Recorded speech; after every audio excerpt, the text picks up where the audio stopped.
in southern Mississippi. The sheriff will talk a little bit more about that here in a second. Tornado touched down about 2:21 p.m. earlier today. Everything happened really quickly. We immediately alerted our residents throughout the parish via our emergency sirens, as well as our text message alert system.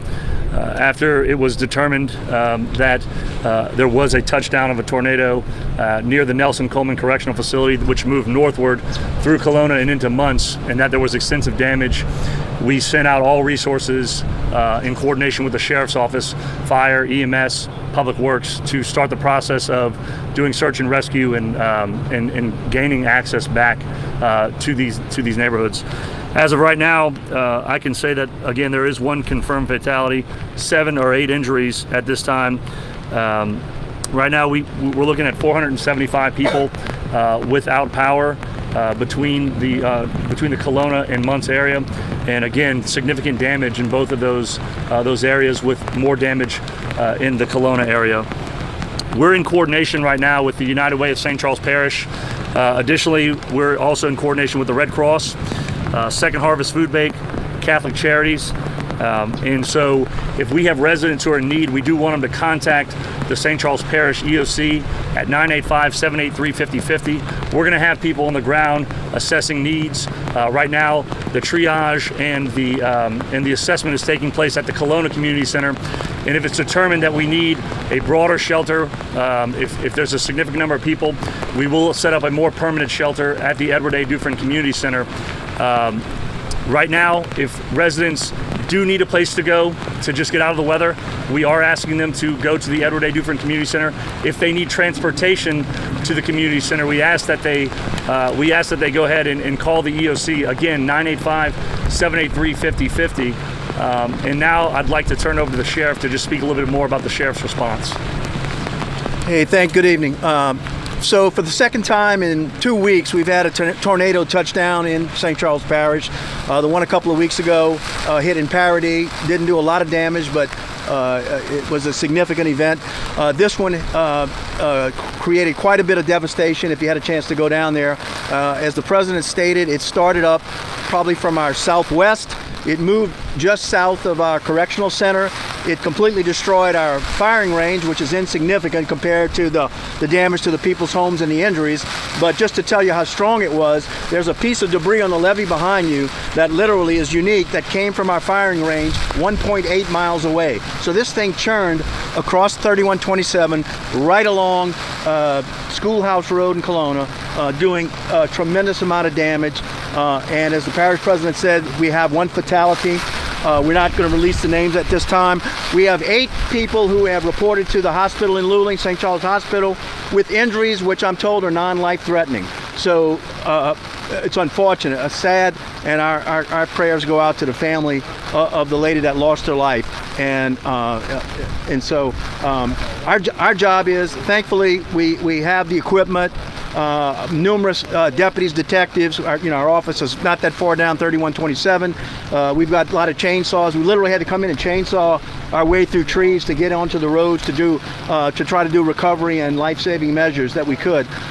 So now our function is going to be towards protecting the property. I know a lot of residents were asking me about it back there.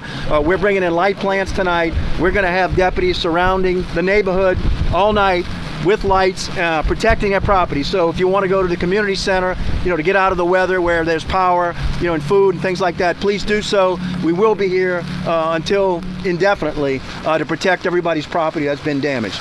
I know I saw Energy trucks there with Energy and its contractors just right down the road staging. They're probably not going to get power on in this community tonight. Maybe parts of it tomorrow, but that's probably not going to happen tonight. So there also were a couple of homes damaged in Muntz. I'm not aware of any injuries that were reported there. If you look on the map, you'll see that this tornado literally followed a path right across Schoolhouse Road, jumped the river right into Munt and damaged some homes there. So thankfully, we're not aware of injuries there, but we are indeed saddened for the loss of one of our citizens. And again, I'm happy that at least the 8 individuals that reported to the hospital have non-life-threatening injuries. So that's a positive thing. So this recovery is going to take some time. This community got hit really hard during Ida. This was almost probably the eye wall of Ida, and just here to the east of us, to the west of us rather. And so they didn't need this again. And I heard residents saying that too. They just can't seem to catch a break. So a lot of damage here, and now more damage since Ida, which we really didn't need. So we're going to do everything we can to help our residents recover and get back to normal as best we can here. Any questions from WWL? Any questions? Yeah, there was a gas leak reported earlier. We immediately coordinated with Atmos, and that should be resolved at this time. Again, They're back there working. They're back there working, and between gas, water, electricity, we've had several agencies that we've had to coordinate with to make sure the scene is safe, so that we can get in here and assess the needs of the residents. And right now, that is the most important thing, is making sure our residents have exactly what they need. So if they need shelter, if they need food, water, clothing, we are going to be coordinating that with various through the United Way. Michelle, do you have any idea about how the death was caused? Was it a medical emergency during the storm, or was it like someone who's injured by debris or thrown from their house? She was outside the residence, so we don't know exactly what happened, but for the wind to be as strong as it was, I mean, it could have, we don't know. So she was found outside? yeah, she was outside, just outside. But again, there's a house trailer that literally was blown 2 lots down and ended up in the front yard of a house. So all kind of things could have happened. There's debris everywhere. She could have been struck. We don't know for sure. So this was a horrific and a very violent tornado where it passed. I can't see who's next. Go ahead. Do you know about how many families may be affected here in Killona? Any idea? I know we have tens of structures that are damaged, and so I would say that there's 15 to 20 families at least that have a need. We're still gathering that information. We have planning and zoning employees coming through to do damage assessment and make sure we get in contact with those families and get them everything they need at this time. And again, we want to encourage them, if you don't have power, and a lot of people are still repairing homes here, if you don't have power, go to the community center. And I'm not talking about 1 or 2 deputies.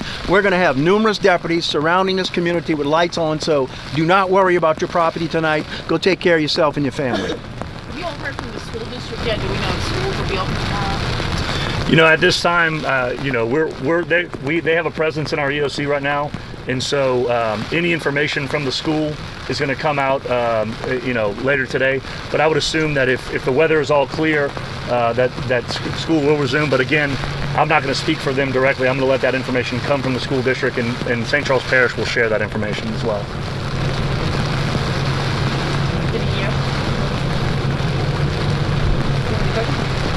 Any other questions? Thank you. All right, thank y'all. Thank you for coming out.